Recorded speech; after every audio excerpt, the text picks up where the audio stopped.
Let's talk about Trump talking about climate change for a moment, shall we? This is from that same rally in Commerce, Georgia, where he's there desperately trying to revive Purdue's governor race, right, against Kemp, and not doing well. I got to think that if I'm like Warnock or I'm like any of these Democrats running in Georgia, I'm like starting to think that like maybe if I get Donald Trump to come down here more often, this might be a good thing for me. Yeah. Did he even like do a pit stop for Herschel Walker when he was down there? Oh, that's a good question. That would have been. You're the best. Herschel, who recently called CRT CTR. Yes. Well, all due respect to me, I just said Clarence Thomas. No, Herschel. He was thinking of CTE, the CTE that he has. He was like the opener for this rally. Oh, okay. Okay, there we go. Okay. Herschel's great. Gonna make America great again. Yeah, I love the CTR stuff. Okay, here's my speech. I'm so exhausted, but wait a second. Can I crap on somebody like John Kerry? Okay, that should work. This is the single most dangerous time for our country in history. Far more dangerous than World War I or World War II, and that's because of the power of nuclear weapons. And yet you have people like John Kerry worrying about the climate. The climate. Oh, I heard that the other day. Here we are, guys, threatening us. He's worried about the ocean will rise 1/100% over the next 300 fucking years. Wow. Okay. Now, this I'll tell you what's going on here. This is you go blue when you realize the crowd is just not with me. This is Donald Trump. This is really fascinating. And he's going to drop the he's going to be swearing like this in future. Now, I would say the number of people who like chastise Obama for having a rapper who said words, to the White House. At this hip hop barbecue? Yeah. Who are not going to speak about Donald Trump using this kind of language is like probably in the hundreds, if not thousands. You're supposed to say Brandon. And exactly. And I don't care. I don't care what Donald Trump says. I've heard that word. I've actually used that word. I've even accidentally said it in front of my children. Yes. But it really is indicative. I mean, you can see throughout this whole speech he's giving, he cannot get the crowd into what he's talking about. And go back and just watch. Like, he's just like, I'm reading something in here. I'll try and spice it up by saying climate.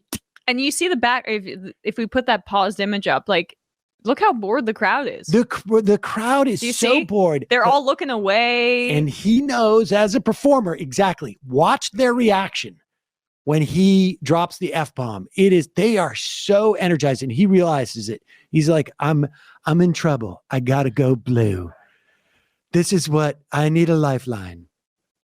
The ocean will rise 1/100% over the next 300 fucking years.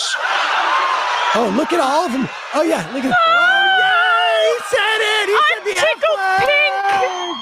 Yeah. F word. We saw the F word.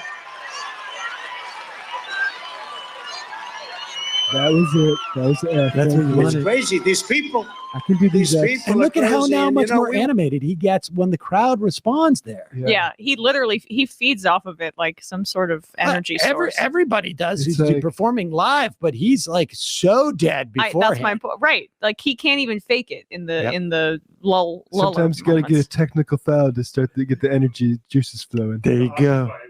It is. It's a hockey fight.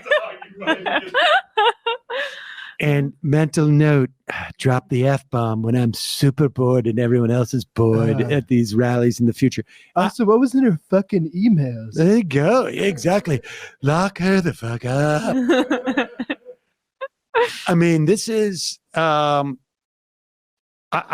think it is a sign, honestly, that like some of the magic is gone. When you start to like have to like, when you're done, like, because where does he go after this? Right? Like he'll drop the F-bomb at every rally he's going to be at. I guarantee it. Going forward, dropping the F-bomb in almost every single rally. But then at one point, people are going to, expect it. And when it comes, he's going to have to go like, I've actually got to now do a whole string of mother effing effer, God, what a, and then he's just going to start talking about it's going to be like, old, penthouse forums by the time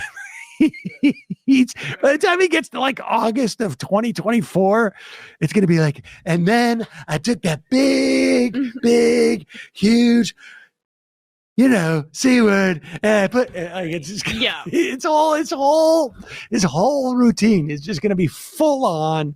I'm a little more I think he's going to get some energy back when he's back to more publicly triggering the libs. I know this sounds silly, but his Twitter ban hurt him. I think. Oh, that's not silly. I think that's absolutely accurate. A lot. And I think with his base, it's difficult for him to break through into the normal news cycle where he does trigger said libs, which they love. They love it more than anything when he tweets something out that's offensive and everybody responds like, how dare you, good sir. I mean, that's what they want. That is part of his energy source. And he doesn't have access to getting that type of feedback. So it can't feed him in anywhere with the Twitter.